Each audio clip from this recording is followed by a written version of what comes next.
What if the most guarded secrets of a monarchy were suddenly laid bare? King Charles's latest revelations have stunned a watching world. But what did he confess, and why could it rewrite royal history? Stay with us, because what he shared may change everything. The hidden storm before the wedding.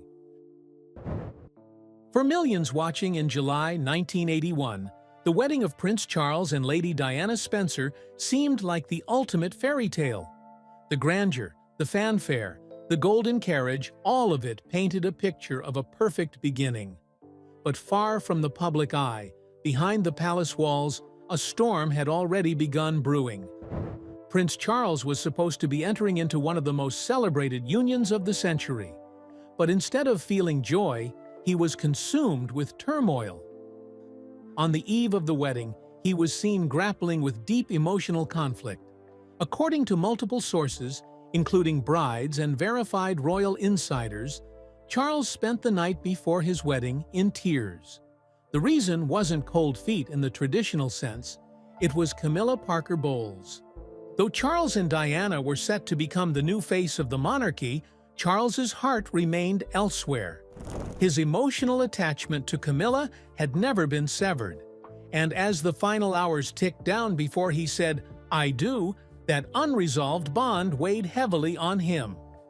Palace aides who were present at the time described a deeply troubled prince, visibly shaken and emotionally fragile. While most grooms would be laughing with friends or rehearsing vows, Charles sat with quiet intensity, reportedly wrestling with guilt and sadness. Some insiders suggested that Charles was forced into the marriage by a mixture of royal pressure and public expectation. His family, particularly Prince Philip, had strongly encouraged, if not insisted, he take a suitable bride. And Diana, with her aristocratic bloodline and youthful innocence, checked every royal box. But love was not the driving force behind the union. Camilla, already married and deemed unsuitable for a future queen, was no longer an option. That didn't stop Charles from longing for her. His crying the night before the wedding wasn't a fleeting emotional moment. It was the symptom of a deep conflict between duty and desire. By choosing Diana, Charles was not just accepting a wife, he was burying the love of his life behind layers of expectation, tradition, and obligation. Meanwhile, Diana was unaware of just how troubled Charles really was. She had her own doubts and uncertainties, but she believed in the fairy tale more than he did. In retrospect, this emotional chasm between them was the first crack in what would become a very public and painful unraveling. The wedding went ahead with flawless precision.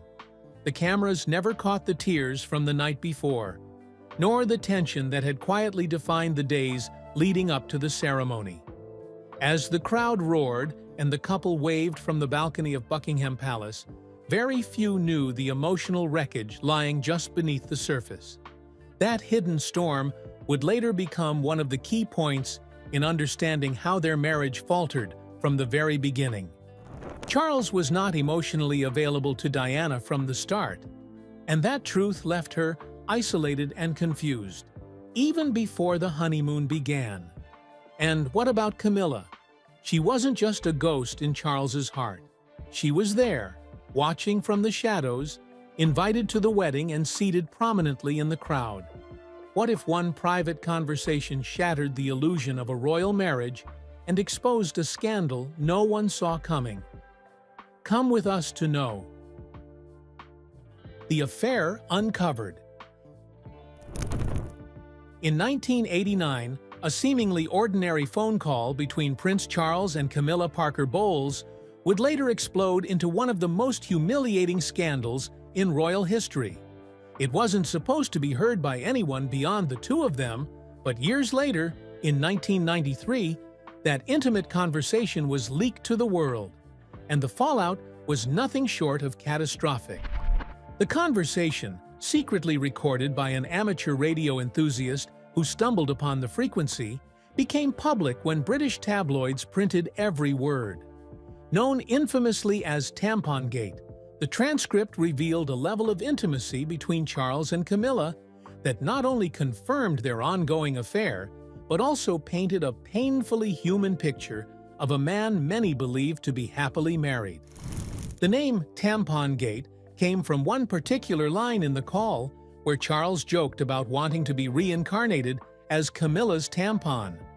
The crude and deeply personal nature of the joke shocked readers and listeners worldwide. Suddenly, the heir to the British throne was not just caught in an affair. He was also ridiculed for his choice of words in a private moment. What made it worse was the timing. The phone call had been made in 1989, when Charles was very much married to Princess Diana. By 1993, the public had already started sensing that all was not well within the royal marriage, but this leak made things undeniable. It confirmed what Diana herself would later articulate in her own way. There were 3 people in that marriage. Public reaction was immediate and brutal. The press had a field day with headlines that mocked and criticized the prince. Comedians and talk show hosts turned the transcript into a punchline. The monarchy, already under pressure in the modern age, faced one of its most damaging moments of vulnerability. According to Time and other global publications, the incident deeply eroded public trust in Charles, and many questioned whether he could ever recover his dignity, much less rule as king. For Camilla, the leak was just as devastating. She went from a private figure to the most hated woman in Britain. Public scorn followed her every move, and she was relentlessly portrayed as the woman who had broken the royal marriage. The scandal turned her into a symbol of betrayal, even though the conversation itself revealed genuine affection between the two. Behind the palace walls, the royal family was reportedly furious. Queen Elizabeth, known for her composure and discipline, was said to be deeply disappointed. Prince Philip's reaction was even sharper, with insiders reporting intense private discussions about the future of Charles's public image. Royal advisors scrambled to manage the fallout, but no amount of press statements could undo the damage. As for Diana, the leak must have felt like both a confirmation and a public humiliation. Though she had long suspected the emotional bond between Charles and Camilla, seeing it headline newspapers across the globe was a different kind of betrayal. It wasn't just personal, it was now permanently public. The term Tampon Gate became more than just a media circus. It became a turning point. From this moment forward, Charles and Diana were no longer seen as a struggling couple. They were seen as broken, living separate emotional lives while continuing a royal performance for the sake of duty. When a scandal rocks a royal house, silence is never the only response. But what if the real story was not just in the fallout, but in the carefully calculated steps taken to fix the damage? Let us tell you. Charles and Camilla's damage control. In the wake of the Tampon Gate disaster, Prince Charles found himself in unfamiliar territory. His carefully curated image of dignity and duty had been overshadowed by one secretly recorded phone call. Public trust plummeted. Media outlets around the world questioned not only his character, but also his suitability as future king. Camilla Parker Bowles, meanwhile, became one of the most vilified women in Britain.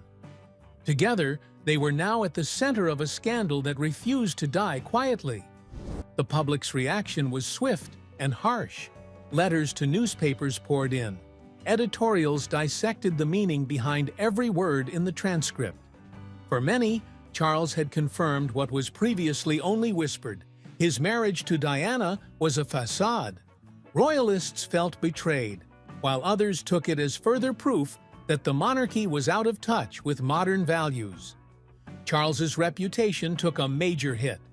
According to Vogue and other documented sources, his approval ratings dropped to historic lows. He was no longer just the heir apparent. He was now seen as the unfaithful husband, the insensitive partner, and the man who had brought shame to an institution built on image. His team knew something had to change, and quickly. Behind palace doors, a media strategy began to take shape. Advisors started planning a long-term public relations campaign that would slowly shift focus away from the scandal. It began subtly. Charles started appearing more frequently at charitable events, particularly those involving youth, the environment, and architecture, causes that aligned with his long-standing interests. These appearances weren't random. They were chosen to remind the public that he had purpose beyond palace drama. Simultaneously, Camilla's transformation began, though far more cautiously. At first, she disappeared from public view. Her life became quieter, her public appearances minimal. This period of retreat wasn't a sign of guilt, but a strategic reset. It allowed public anger to cool, while Charles's image received a much-needed polish. After a time, Camilla started to emerge, not as the villain the press had painted her to be, but as a poised, discreet, and loyal companion. Her clothing became more modest. Her media appearances were controlled and measured. Slowly, public perception began to shift. Reddit threads and social forums at the time were divided, but a new narrative started forming. Some began to see her not just as the other woman, but as someone who had endured years of scrutiny and still remained by Charles' side. Charles and Camilla's media team continued building this new narrative. Their relationship was reframed not as an affair, but as a long-term love story stifled by royal protocol. The public, once harshly critical, began to reassess. The human complexity of their bond began to surface. It was not an immediate fix, but it was a strategic one, and over time, it worked. In speeches and interviews, Charles carefully distanced himself from the scandal without denying the emotional truth. He never outright denied his feelings for Camilla, nor did he dwell on the embarrassment. Instead, he presented himself as someone navigating impossible expectations under a microscope. That positioning slowly gained traction. Camilla, for her part, remained silent for years. Her restraint became part of her rehabilitation. In a world where interviews often deepen wounds, her silence became a strength. When she did finally speak, she did so with care, focusing on family, horses, and charity, never drama. Their coordinated strategy didn't erase the scandal, but it did outlast it. And eventually, the public started to accept a truth that had once caused outrage. Charles and Camilla were not just a fling, they were a partnership. When the past refuses to stay buried, even the next generation feels its weight. What happens when royal silence is shattered by a son's unfiltered truth? Stay with us to know.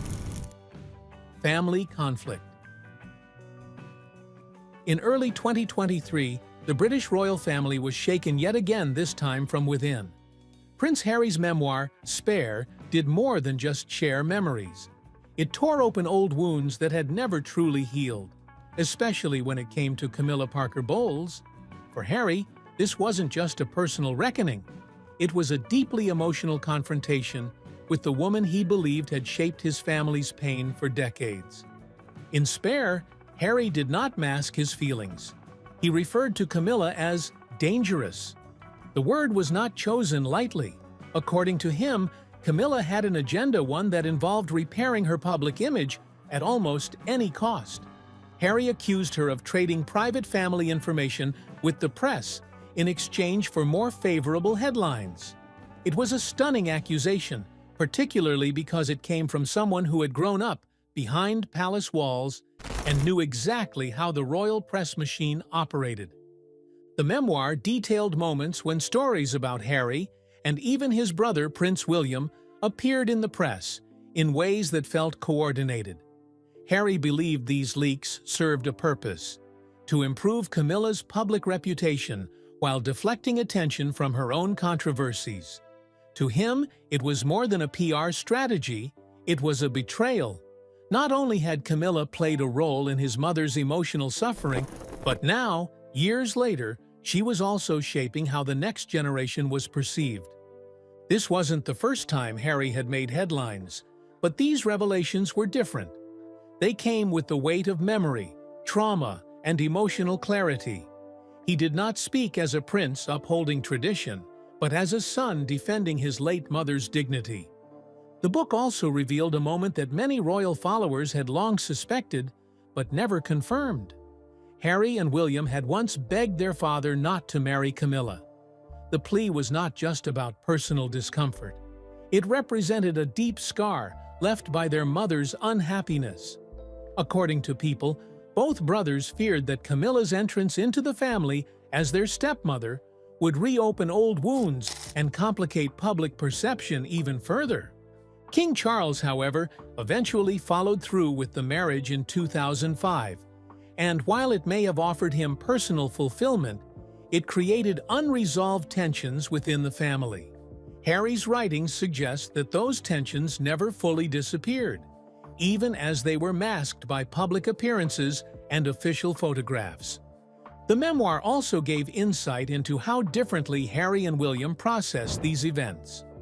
While both had reasons to be wary of Camilla, their approaches began to diverge over time. William, focused on his role as future king, appeared to lean into duty and restraint.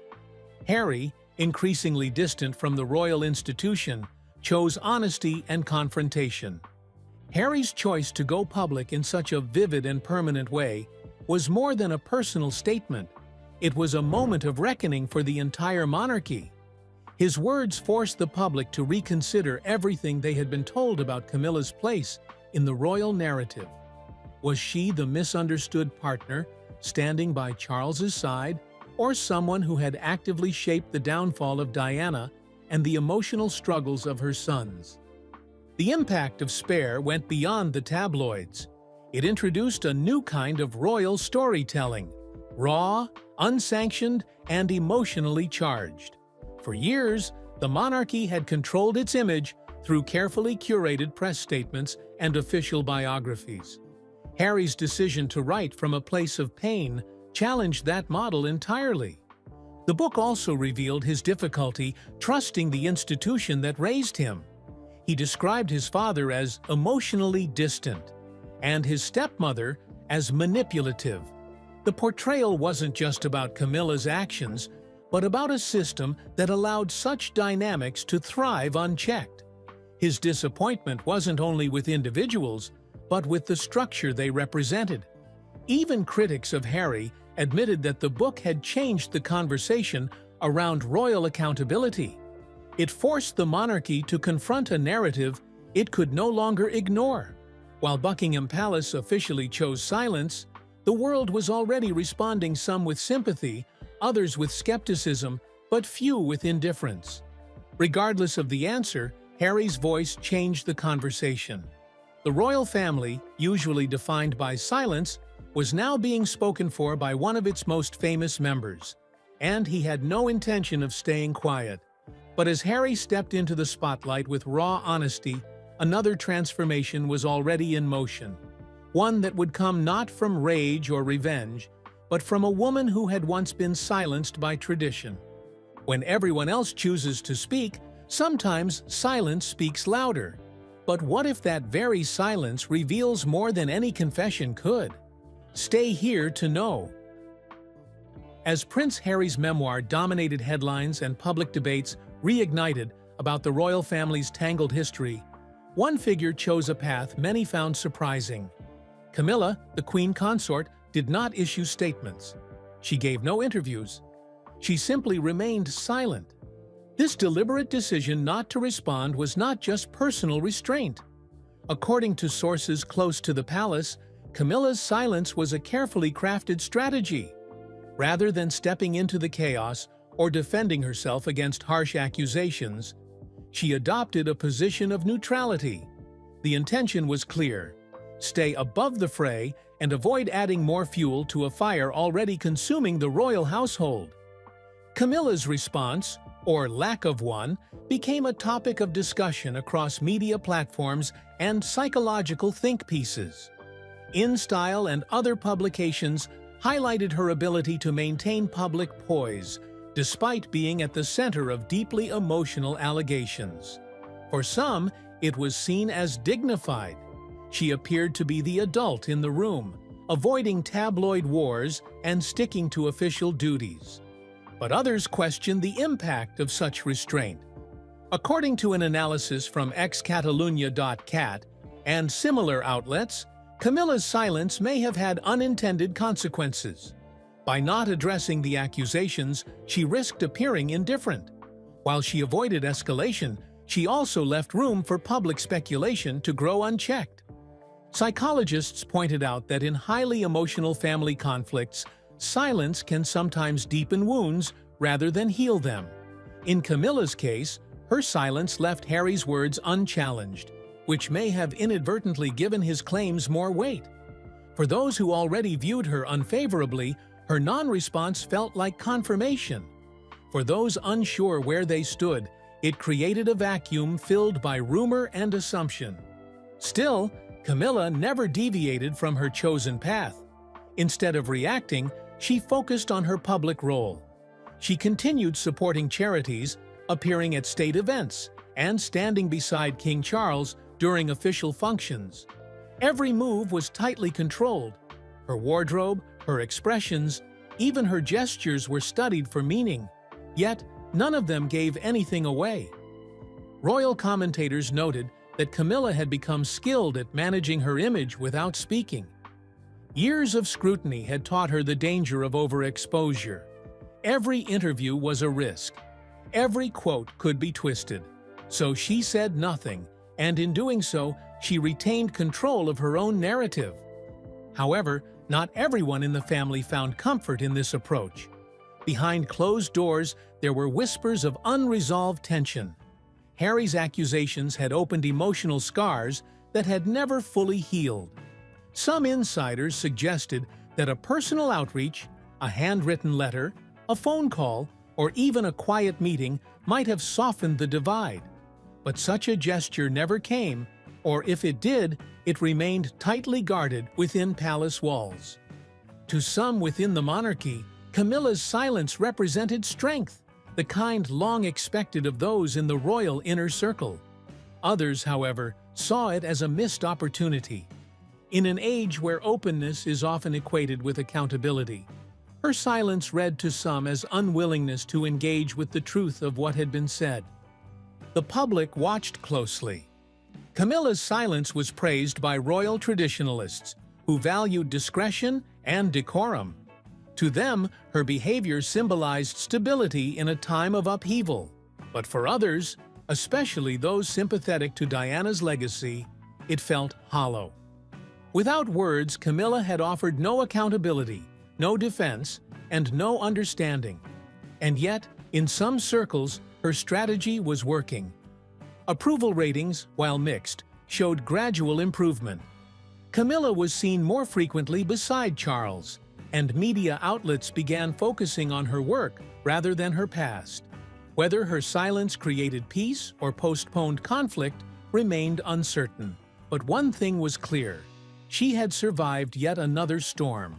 But the calm she helped restore was fragile. Even as Camilla remained silent, another voice, one the institution had long tried to manage, began to grow louder. It was the voice of a woman who had once been dismissed, then adored, and ultimately lost too soon. Her story had not ended, because the truth she recorded was just beginning to be heard. What if the man at the center of a royal storm finally broke his silence, not with defense, but with something far more unexpected? In recent months, King Charles has offered the public glimpses of vulnerability that feel very different from the tightly controlled image he spent decades constructing. While the royal family remains known for its quiet endurance, Charles has begun allowing the world into the emotional landscape of a man torn between legacy, loyalty, and love. Recent interviews and insider commentary suggest a shift not only in tone, but in intention. Instead of presenting himself as the untouchable monarch, Charles appears more willing than ever to admit that things have not gone as planned, especially with his sons. According to New York Post coverage and commentary from royal watchers, Charles has privately shared sentiments that point to deep sorrow and remorse. One of the most striking revelations is his quiet admission that the divide between him and Harry has grown beyond what he once believed possible. In closed conversations with close friends, Charles is said to have uttered a phrase that stunned even seasoned royal aides: "It's worse than we thought." The comment was not made for effect. It was a rare crack in a royal wall of emotional restraint. For Charles, the weight of regret appears to be accumulating. He has expressed concern over how public perception has hardened against the crown, and how his own actions, past and present, may have contributed. In particular, his complicated relationship with Camilla, and how that relationship reshaped the lives of both William and Harry, has been at the heart of his most recent reflections. Although Charles has not released an official memoir, snippets from trusted sources and close allies suggest that he is exploring ways to share more of his personal journey, perhaps not to rewrite history, but to offer clarity. According to palace insiders, these reflections are not about justifying the past, but about understanding the consequences of choices made under pressure. The fallout with Harry remains a particularly painful subject.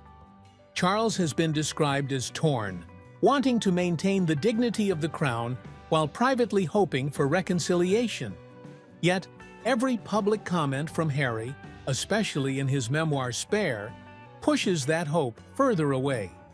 The king's desire to build a bridge stands in contrast to the silence that has now grown between father and son. In moments of candor, Charles has reportedly admitted to feeling overwhelmed. The media's constant focus on his family's inner drama has taken its toll. What was once viewed as a natural evolution of monarchy has become, in some corners, a story of broken bonds and missed chances. And yet, even as Charles acknowledges the emotional damage, he is also aware of what lies ahead. The crown still rests on his head, and he remains responsible not only for the institution, but for its future. His regret, while powerful, cannot undo decades of decisions. Still, it can shape how he chooses to move forward. Observers have noticed small but significant changes.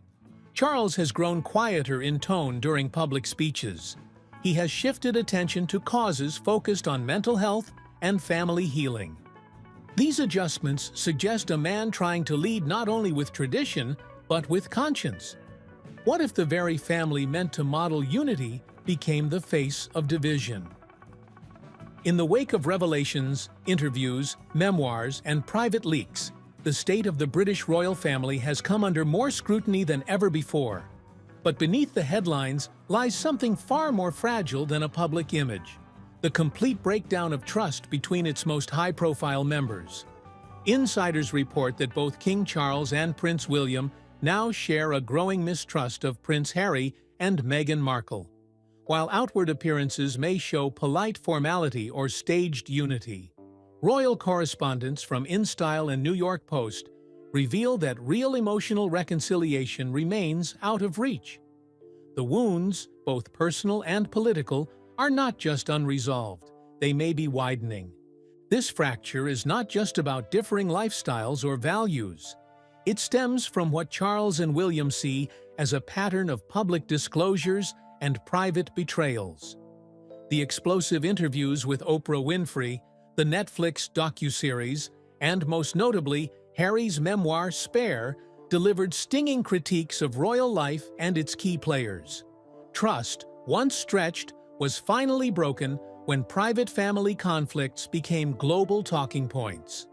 Charles, now leading the monarchy in a new era, reportedly views Harry's recent attempts to reconnect with hesitation. While the king is said to harbor a deep love for his younger son, palace aides claim he sees Harry's outreach as inconsistent. One source noted that Charles appreciates the sentiment but doesn't forget the damage. That sentiment reflects a king trying to balance personal pain with national duty. William's stance appears even firmer. Those close to him describe a man who feels betrayed not just by words, but by timing. According to insiders, William believes Harry chose moments of maximum visibility to air family grievances, including the period leading up to their father's coronation. While public statements remain carefully neutral, behind the scenes, trust appears to be shattered. The presence of Meghan Markle complicates the picture further. While some royal watchers argue she has been unfairly blamed, others within the institution view her as a source of disruption. There is little evidence of direct communication between Meghan and her royal in-laws. She has remained mostly removed from any reconciliation attempts, further deepening a sense of distance. Camilla, now Queen Consort, also remains a point of division. Although she maintains her public composure, sources claim that tensions between her and Harry continue to simmer quietly. Harry's harsh words about her in his memoir have not been forgotten. According to one senior aide, trust between Camilla and Harry is non-existent. Efforts from Harry to bridge the gap have reportedly included private messages and indirect contact through mutual friends.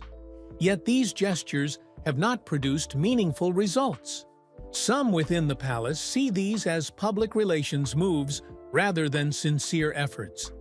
The sense is that true healing would require private conversations without cameras, co-authors, or interviewers. So far, that has not occurred. The challenge facing the family is one of authenticity. Can relationships be repaired without public performance? Can apologies happen behind closed doors, away from the noise? Or has the damage been etched too deeply into royal memory? As the monarchy evolves, this emotional rift remains one of its greatest vulnerabilities. It's not simply about tradition clashing with modernity. It's about fathers and sons, brothers once united, and a system that often prioritizes appearance over intimacy. What lies ahead for this fractured family is unclear. Charles may wish for peace, William may demand loyalty, and Harry may feel entitled to his truth. But one thing is certain without trust: there is no foundation strong enough to carry a royal future. And while this generation wrestles with emotional distance, the shadow of one woman continues to loom larger than any headline or handshake. Were you surprised by King Charles's shocking revelations and what they mean for the royal family's future? The truth behind the crown is more complicated than ever. Share your thoughts in the comments below. Thanks for watching.